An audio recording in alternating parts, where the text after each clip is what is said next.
Bismillahirrahmanirrahim. Assalamualaikum warahmatullahi wabarakatuh. Alhamdulillahi rabbil alamin. Wassalatu wassalamu ala rasulillahi Muhammadin sallallahu alaihi wasallam. Bapak Ibu jamaah Majelis Ta'lim Darul Hidayah yang dimuliakan Allah Subhanahu wa taala. Bersyukur kita kepada Allah Subhanahu wa taala. Pada kesempatan kali ini kita akan murojaah. Kita akan mempelajari tentang iman, mengulang-ulang pelajaran tentang iman. Karena iman ini harus kita perbaharui terus, sebagaimana sabda Rasulullah sallallahu alaihi wasallam, "Jaddidu imanakum biqauli la ilaha illallah." Kita diperintahkan oleh Rasulullah sallallahu alaihi wasallam untuk selalu memperbaharui iman kita. Maka iman kita saat ini tentu harus lebih daripada iman kita kemarin. Iman kita hari ini harus selalu meningkat. Al-imanu yazdadu wa yanqus. Iman itu akan meningkat dengan ketaatan kepada Allah Subhanahu wa taala dan akan berkurang dengan maksiat yang kita kerjakan. Nauzubillah. Bapak Ibu jamaah yang dimuliakan Allah Subhanahu wa taala, dalam agama kita yaitu agama Islam ada dua pilar penting yang menjadi pedoman hidup, yaitu disebut dengan ruknul iman dan juga ruknul Islam. Di antara iman dan Islam itu adalah satu kesatuan yang harus kita pahami, sehingga secara bahasa al-imanu huwa, iman itu adalah bagaimana kita membenarkan at-tasdiq. Jadi secara syariat iman itu adalah bagaimana kita mengakui secara lisan. Kita mengucapkan la ilaha illallah, membenarkan di dalam hati at-tasdiqu fil qalbi wal amal bil jawarih, dan mengamalkannya dengan anggota tubuh. Nah, ketika kita mengucapkannya juga harus dengan ilmu. Ketika kita mengucapkan la ilaha illallah, itu adalah lamun nafyin. Tidak boleh kita memendekkan kalimat la. Misalkan la ilaha, itu tidak boleh karena nanti akan merubah makna.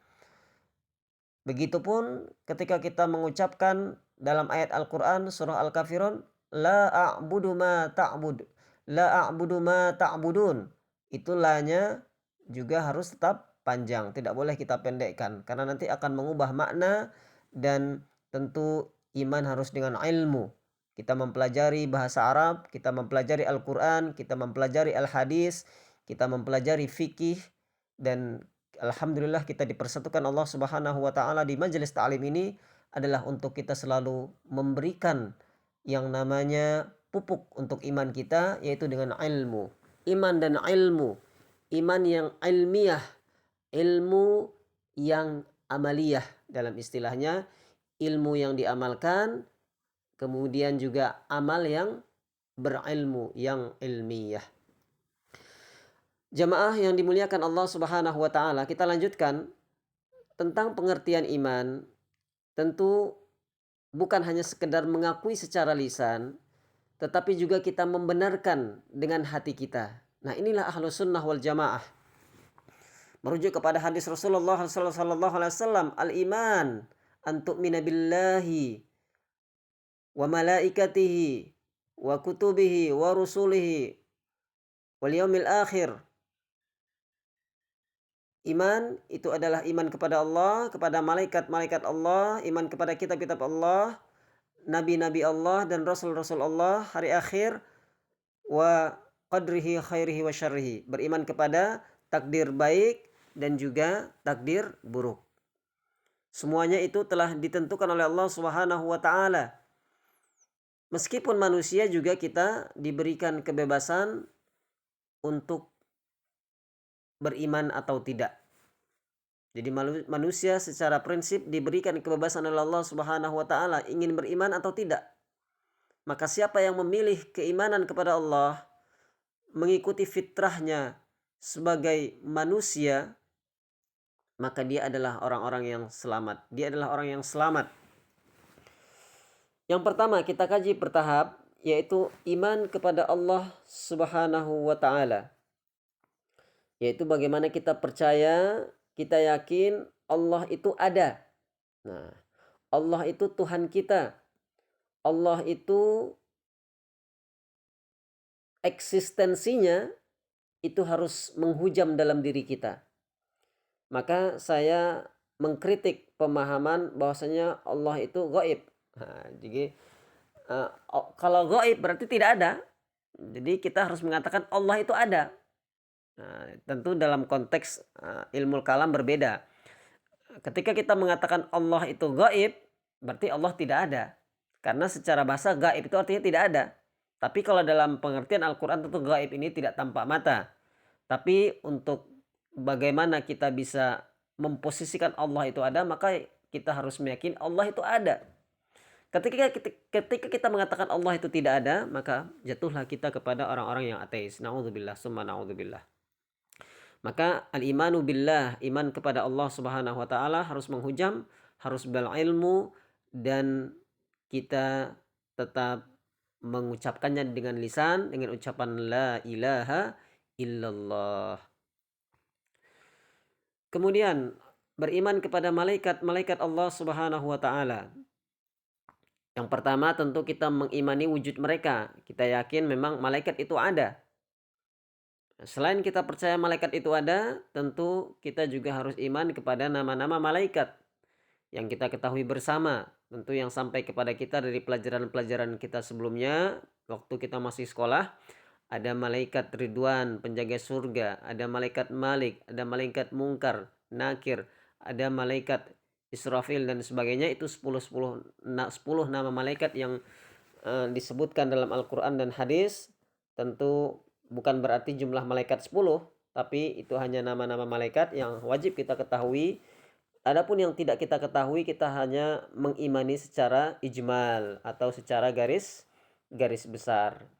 Jadi secara umum saja kita mengetahuinya, memang malaikat itu istimewa bentuknya, sifatnya, karena mereka diciptakan oleh Allah Subhanahu wa taala hanya untuk patuh kepada Allah Subhanahu wa taala. Mereka tidak bermaksiat, mereka tidak membutuhkan pernikahan, mereka tidak membutuhkan kebutuhan sebagaimana manusia. Dan tentu kita sebagai orang yang beriman harus memiliki jiwa-jiwa yang cenderung mengikuti bagaimana malaikat. Jangan sampai kita seperti syaitan, naudzubillah, yang selalu bermaksiat, ingkar, sombong kepada Allah Subhanahu wa taala. Selanjutnya beriman kepada kitab-kitab Allah Subhanahu wa taala. Al-imanu bi kutubihi. Jadi kutub itu jamak daripada kitab-kitab Allah. Kitabun, kitabani, kutubun. Malaikatun, malaikatani, malakun, atau malaikat, itu juga boleh dalam istilah bahasa Arab. Maka pertama kita harus mengimani bahwa memang kitab itu datangnya dari Allah Subhanahu wa taala. Jadi apakah yang dimaksud dengan iman kepada kitab Allah? Ya kita yakin Al-Qur'an dari Allah Subhanahu wa taala, Injil dari Allah Subhanahu wa taala melalui Nabi Isa alaihi salam. Ada kitab Zabur, ada kitab Taurat, dan ada juga suhuf-suhuf, ada lembaran-lembaran yang itu telah disebutkan oleh Allah Subhanahu wa taala dalam Al-Qur'an. Adapun yang belum kita ketahui, maka kita cukup mengimani secara ijmal. Tentu nabi-nabi dan rasul itu memiliki tugas dan tanggung jawab berbeda-beda. Dalam akidah Ahlussunnah wal Jamaah, tentu nabi ini adalah seorang pilihan Allah yang mana tidak diwajibkan untuk menyampaikannya kepada umatnya. Namun rasul itu adalah istilah dalam agama kita. Dalam akidah Ahlussunnah wal Jamaah, rasul itu memiliki umat, memiliki risalah, memiliki kewajiban untuk menyampaikan kepada umat-umatnya. Kembali kita kepada iman kepada kitab-kitab Allah Subhanahu wa taala. Setelah kita mengimani kitab tersebut, kita juga harus membenarkan apa yang tertulis dalam kitab-kitab tersebut. Tentu yang masih murni, dalam Injil yang murni, Taurat yang murni, Zabur yang murni, yang belum diubah oleh tangan manusia. Kalau Injil yang ada sekarang, wallahu a'lam bishawab, tentu sudah tidak murni sebagaimana turunnya dari Allah Subhanahu wa taala. Tentu yang keempat adalah mengamalkan hukum yang tertulis di dalam kitab-kitab Allah Subhanahu wa taala. Apa yang ada dalam Al-Qur'an kita amalkan. Tentu ini adalah kitab suci kita, Al-Qur'anul Karim. Apakah itu Al-Qur'an? Al-Qur'an adalah kalamullah. Kembali saya ulangi lagi, Al-Qur'an adalah kalamullah. Al-Qur'an adalah ucapan Allah, firman Allah. Dan itu bukan makhluk Allah. Ahlus sunnah wal jamaah mengimani bahwa Al-Quran itu adalah ucapan. Bersifat qadim, dahulu. Dan tidak bersifat kemudian. Jadi ketika Al-Quran itu kalamullah, tentu berbeda dengan istilah makhluk. Kalau makhluk itu tentu di luar Allah Subhanahu wa taala. Diciptakan oleh Allah Subhanahu wa taala, karena makhluk secara arti itu adalah yang diciptakan. Khalaqa, khaliq itu artinya pencipta. Kalau makhluk itu artinya yang diciptakan. Selanjutnya, setelah kita beriman kepada kitab-kitab Allah, Nabi Allah dan Rasul Allah, ada Nabi yang jumlahnya dalam Al-Quran disebutkan Nabi dan Rasul ada 25. Tentu sebenarnya bukan hanya 25 jumlahnya, banyak sekali Nabi-Nabi Allah Subhanahu wa ta'ala yang tidak disebutkan dalam Al-Quran. Dan Rasulullah SAW itu adalah Nabi yang paling terakhir. Maka ketika ada Nabi setelah Rasulullah SAW, maka bisa disebut Nabi palsu. Banyak sekali Nabi-Nabi palsu. Musailamah Al-Kazzab. Di zaman Rasulullah ada yang mengaku Nabi juga. Di zaman kita saat ini juga ada yang mengaku Nabi. Ada yang mengaku Rasul. Ada yang mengaku malaikat Jibril dan sebagainya. Tentu ini sudah melenceng daripada ahlu sunnah wal jamaah. Karena ahlu sunnah wal jamaah meyakini bahwa Nabi yang terakhir itu adalah Rasulullah SAW. La nabiyya ba'dah. Tidak ada Nabi setelah Rasulullah SAW. Nah, ini perbedaan Nabi dan Rasul. Sehingga Nabi dan Rasul ini diberikan keistimewaan yaitu mukjizat. Tentu Nabi dan Rasul setiap zamannya itu memiliki keistimewaan sendiri-sendiri sesuai dengan dakwah yang diembannya berhadapan dengan umatnya dalam membawa risalah tauhid. Semuanya Nabi dan Rasul membawa risalah tauhid, mengajak kepada Allah, mengajak kepada ketaatan kepada Allah Subhanahu wa taala, mengesahkan Allah Subhanahu wa taala, dan ini semua dilaksanakan dengan penuh tanggung jawab oleh Nabi dan Rasul yang diutus oleh Allah Subhanahu wa taala. Yang kelima adalah beriman kepada yaumul akhir. Jadi al-imanu bil yaumil akhir. Banyak sekali ayat Al-Quran yang menjelaskan tentang hari akhir. Surah Al-Qari'ah, Al-Qari'ah, Mal-Qari'ah. Kemudian surah Al-Qiyamah. Kemudian surah Al-Waqi'ah. Tentu cara kita beriman kepada hari akhir itu adalah dengan kita meyakini tanda-tandanya. Kita meyakini pasti datangnya. Apalagi Rasulullah SAW menyebutkan kita adalah di akhir zaman. Kita sudah di penghujung umur daripada dunia yang sudah tua ini. Maka hendaklah kita bersiap-siap untuk menghadapi kehidupan yang sebenarnya. Kehidupan yang maha panjang, yaitu hari akhir. Yaitu kita sebut dengan kiamat. Ketika terjadi kiamat, maka Allah Subhanahu wa taala akan membuka lembaran baru untuk manusia, yaitu dikumpulkan di padang mahsyar, akan dihisab, akan melewati sirat, akan masuk kepada kehidupan akhir, baik itu surga maupun neraka. Kalau tidak surga, ya neraka. Kalau tidak neraka, ya surga. Maka kalau tidak hak, batil. Kalau tidak batil, hak. Jadi tidak ada istilah abu-abu dalam agama kita. Kalau tidak hitam, putih. Kalau tidak putih, hitam. Kalau ada istilah abu-abu, maka itu disebut dengan munafik. Orang-orang yang tidak jelas pendiriannya, apakah mengikuti Al-Quran, mengikuti Allah, atau menyimpang daripada Al-Quran dan menyimpang daripada Rasulullah SAW.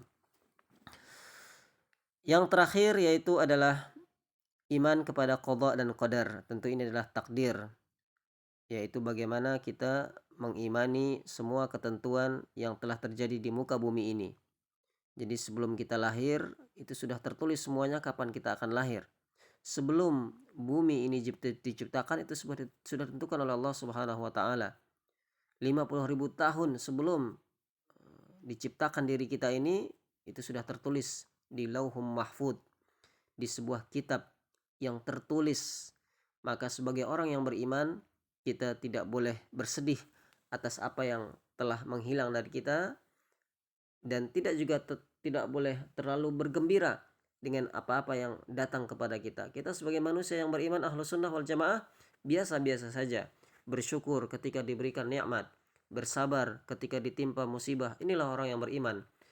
Rasulullah SAW bersabda, "Ajaban li amril mu'min." Sungguh menakjubkan perkara orang yang beriman.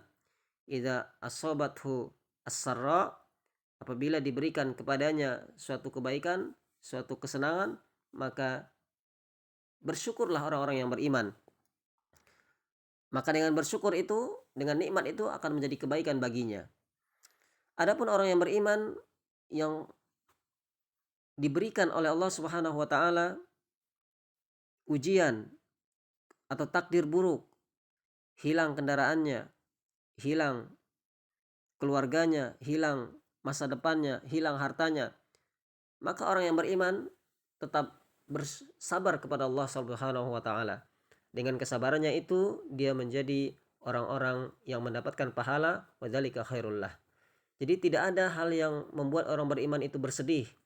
Semua yang ditakdirkan oleh Allah Subhanahu wa taala itu harus disikapi dengan ucapan alhamdulillahi rabbil alamin. Dalam sebuah riwayat yang kita dengar dan kita baca bahwasanya ada seorang hamba Allah yang soleh, yang kerjaannya itu hanya beribadah pada Allah Subhanahu wa taala. Malam bangun untuk salat malam, siang beribadah, kemudian membaca Al-Qur'an, kemudian diisi hari-harinya dengan ketaatan kepada Allah Subhanahu wa taala. Kemudian Allah Subhanahu wa taala menyebut hamba yang tadi di hadapan para malaikatnya, "Wahai malaikatku, lihatlah hambaku ini yang saleh, yang selalu memujiku, selalu beribadah kepadaku, selalu mengucapkan alhamdulillah atas segala kebaikan yang telah diberikan kepadanya.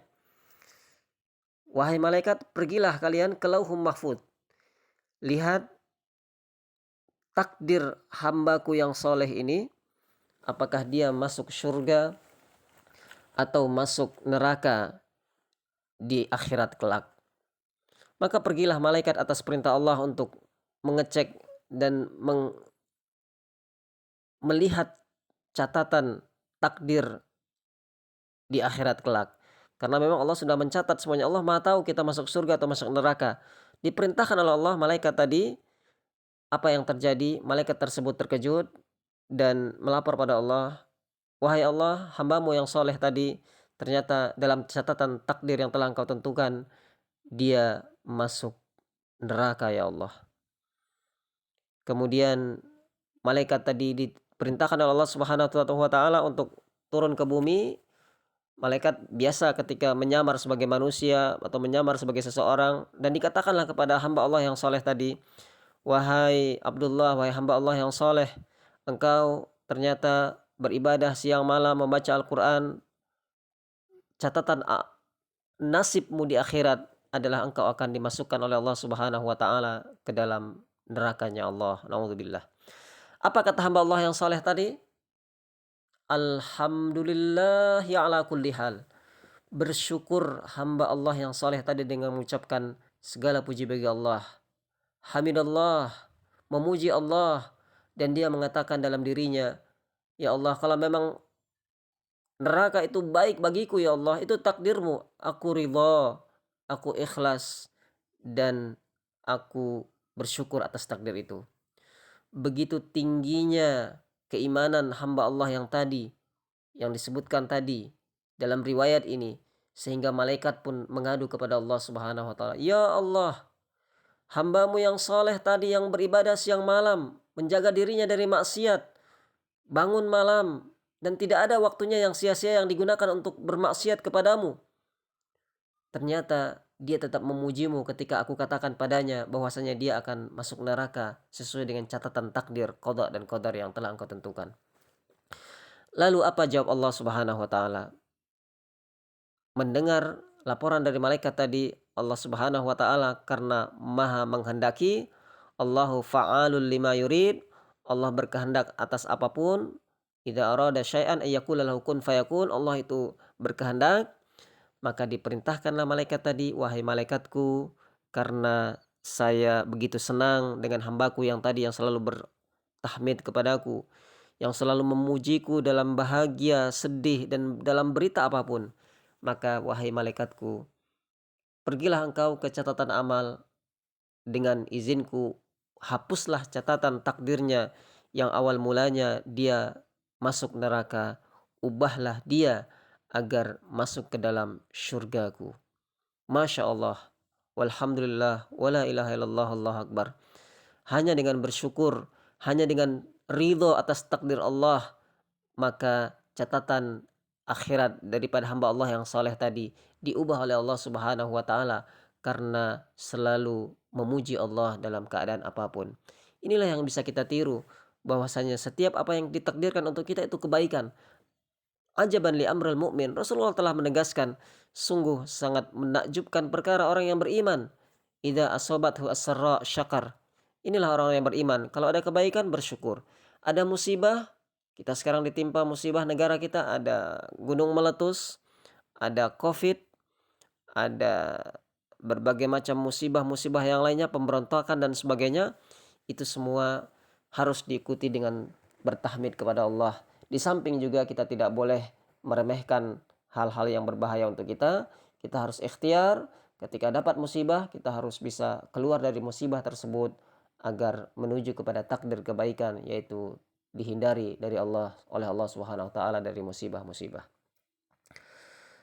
Ma'asyiral muslimin rahimakumullah, inilah seputar murojaah kita tentang iman. Kita belum belajar tentang Islam. Tentu ini adalah pokok keimanan yang ingin kita sampaikan di majelis ini. Dalam Al-Quran banyak sekali Allah sampaikan bagaimana tentang al-iman billah. Dalam awal Al-Baqarah, walladzina yu'minuna bil ghaibi. Dalam ayat yang ketiga, ayat yang kedua juga sudah Allah sebutkan di situ. Dzalikal kitabu la raiba fihi hudal lil muttaqin alladzina yu'minuna bil ghaibi wa yuqimuna sholata wa mimma razaqnahum yunfiqun. Walladzina yu'minuna bima unzila ilaika wa ma unzila min qablik wa bil akhirati hum yuqinun. Ulaika ala hudan min rabbihim wa ulaika humul muflihun. Ini adalah ciri orang-orang yang bertakwa. Maka keimanan, ketakwaan itu selalu berhubungan. Tidak mungkin seseorang itu bertakwa kalau tidak beriman. Maka orang-orang yang memiliki keimanan yang kuat, keteguhan yang kuat, itu adalah ciri-ciri wali Allah Subhanahu wa taala. Siapakah wali Allah? Kita lihat Al-Quran sebagai sumber daripada Ahlus Sunnah wal Jamaah. Surat Yunus ayat 62, 63. Ala a'udzubillahi minasyaitonirrajim. Ala inna awliya Allahi la khaufun alaihim wa la hum yahzanun. Alladzina amanu wa kanu yattaqun. Lahumul busyra fil hayatid dunya wa fil akhirah. Ketahuilah kalian siapakah hamba Allah yang disebut dengan wali Allah. Wali Allah itu bukanlah orang yang bisa terbang di langit, bisa berjalan di atas air. Tapi wali Allah itu adalah orang-orang yang beriman. Ala inna awliya Allahi la khaufun alaihim. Tidak pernah takut. Jadi orang yang beriman tidak pernah takut. Orang-orang yang beriman tidak pernah bersedih. La khaufun alaihim wa la hum yahzanun.